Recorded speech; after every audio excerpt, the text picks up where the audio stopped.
भारत में जमीन विकास बैंकों का इतिहास भारतीय खेती की कहानी से जुड़ा हुआ है। कई पीढ़ियों से देश की रीढ़ किसान एक बड़ी मुश्किल से जूझ रहे थे। सस्ता और समय पर कर्ज, साहूकार बहुत ज्यादा ब्याज लेते थे, जिससे किसान कर्ज के जाल में फंस जाते थे। इसने खेती की तरक्की रोक दी और गांवों में गरीबी बढ़ा दी। सहकारी बैंकों का विचार एक उम्मीद की किरण बना।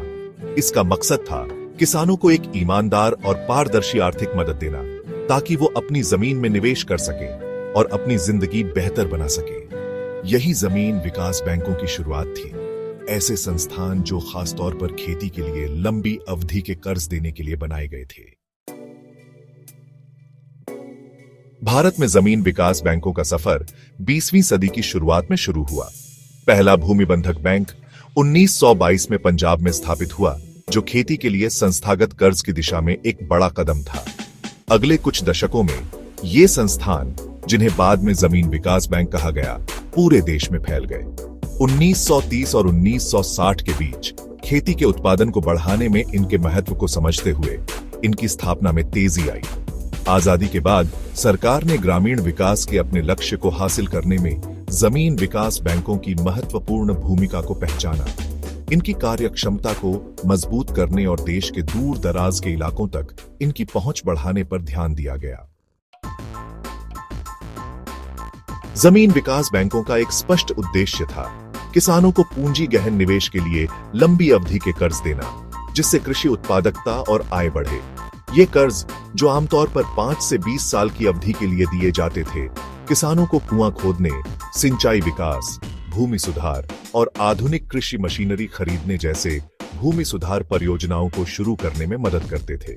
अपने मुख्य काम के अलावा जमीन विकास बैंकों ने आधुनिक कृषि पद्धतियों के बारे में जानकारी फैलाने, नई तकनीकों को अपनाने को बढ़ावा देने और किसानों में सहयोग की भावना को बढ़ाने में भी महत्वपूर्ण भूमिका निभाई। वित्तीय और तकनीकी दोनों तरह की सहायता देकर उन्होंने कृषि विकास में उत्प्रेरक का काम किया, अनगिनत किसानों के जीवन को बदल दिया और भारत की खाद्य सुरक्षा में महत्वपूर्ण योगदान दिया।